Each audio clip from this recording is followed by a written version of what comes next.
Well, good morning. Wake up Wednesday. He's there somewhere. I can't quite see my boy. Where is he? Oh, he's there. He's in the river. It's hot. It's warm today, and I hope whatever's going on for you in the middle of the week, you can get out, have a little jog, have a little walk, go out with a friend, and have that connection with other people, which gives you that social energy. Anyway, so what's the subject today? Disappointment. Oh my God, how disappointed were so many people, I won't say the majority, I'm sure it was the majority, with the sadness of England losing on that penalty shootout on Sunday night. Desperately sad, managed to get back half an hour, sprinted back from Wimbledon and got in for half an hour into the game.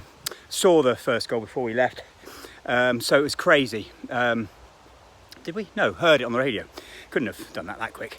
But anyway, enough waffle. Disappointment. How do we handle it? The thing is, we all set ourselves goals, we set ourselves hope, we have hope. Hope is a beautiful thing. I mean, Napoleon said, leaders are dealers in hope. So how do we generate realistic hope? Not unrealistic hope, but realistic hope. Because if you go unrealistic, you're likely to get disappointed. Now, we were disappointed on Sunday night, and we had realistic hope, to be frank. The thing is not to be so attached to the outcome that actually when it doesn't turn out the way you want it to turn out, you lose it. And I remember as a kid doing exactly that when Leeds lost once in a big game. I remember going up to speak to my mum and kicking her bed, so disappointed that Leeds had lost.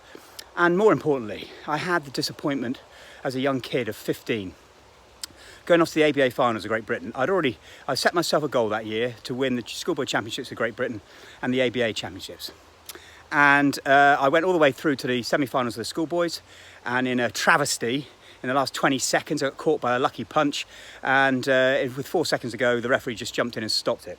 Now, that was a travesty because I'd already put this guy down twice. He'd had 2 standing 8 counts. I wasn't given one of those. The bout was just stopped. Now, he was protecting me. I get that. Anyway, I was gutted, as you can imagine, and that was up country somewhere on the Saturday night. And on the Monday evening, I was back down the gym, training like a madman because I wanted to win those ABAs, and I ran myself into the ground and overtrained.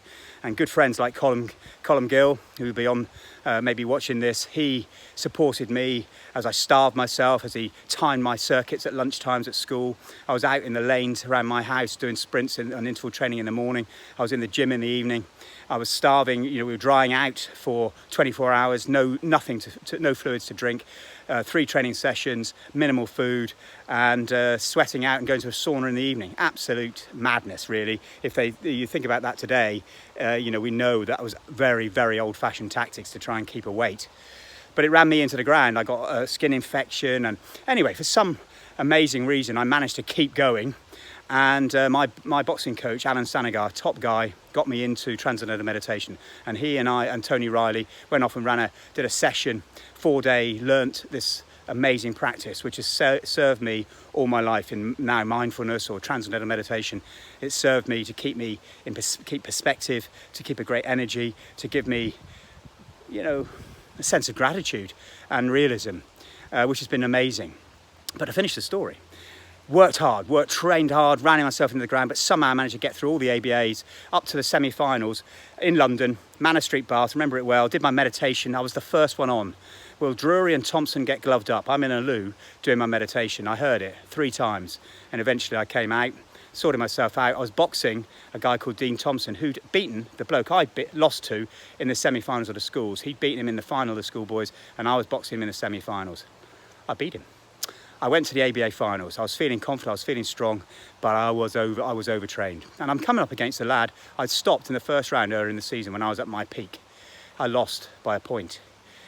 My world fell out. Now, talk about disappointment. At that age, I thought I'd put everything. I gave up my rugby, I gave up the coach year at rugby at school, the best year and the most formative year. And I missed that because I was dedicated to win these 2 titles. I felt absolutely gutted. I was on the floor. And that was probably the best thing that could have happened to me. And that's the thing about disappointment. It reminds me of that haiku. Now my house has burnt down. It affords me a wonderful view of the moon. Can we see the good that will come out of the disappointments, the badness, the hardships, the things that really knock us, rock us? what good is going to come out of it? And for me, I went back to rugby. I think if I'd won those those championships, there had been such pressure on me to carry on boxing. I may not have got my place at Loughborough.